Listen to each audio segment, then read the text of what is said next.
Welcome to another episode of the podcast Filtra or Without Filters.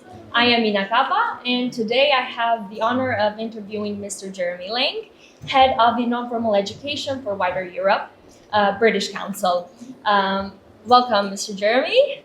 It's an honor having you here. Thanks very much for having me. Without further ado, let's start the interview. Sure. You've had a career that spans diplomacy, education, and leadership. What originally drew you to these fields, and how have they shaped the way that you see the world today?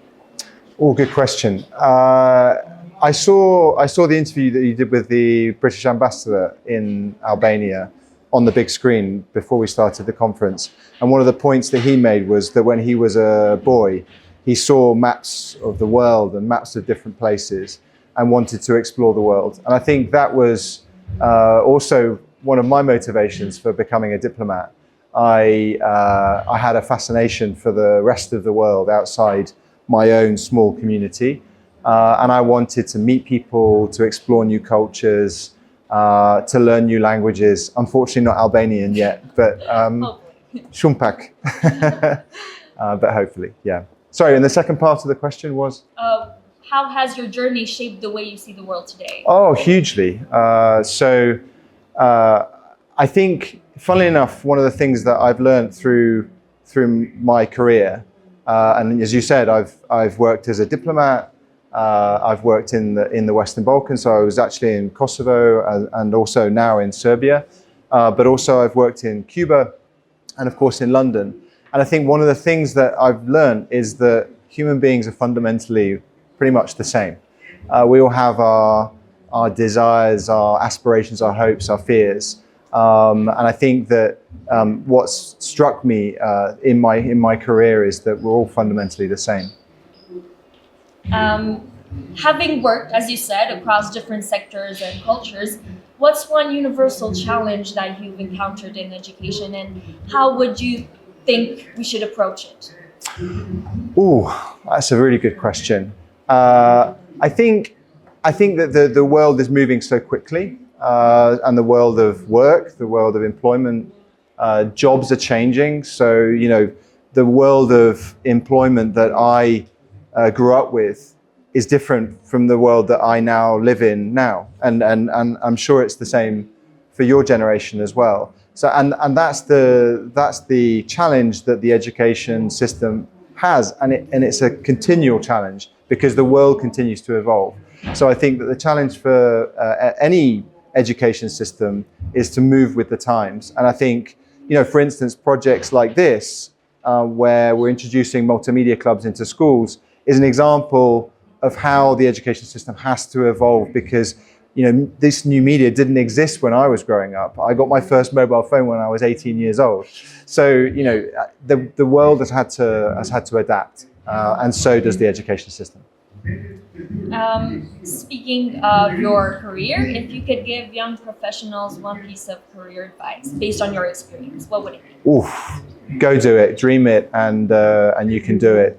But speak to people that are doing those jobs, those careers that you would love to do.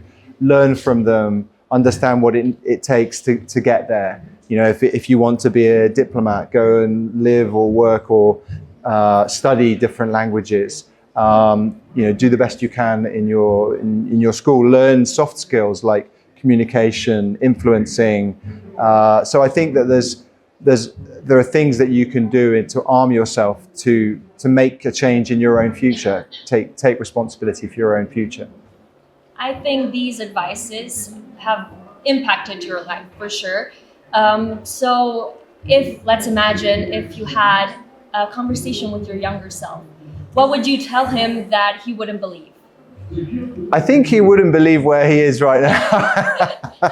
Certainly not doing an interview for a podcast in northern Albania. Funnily enough, I was thinking about this the other day. Would I be happy with where I've got to in my life if I was looking at my life now as an 18-year-old?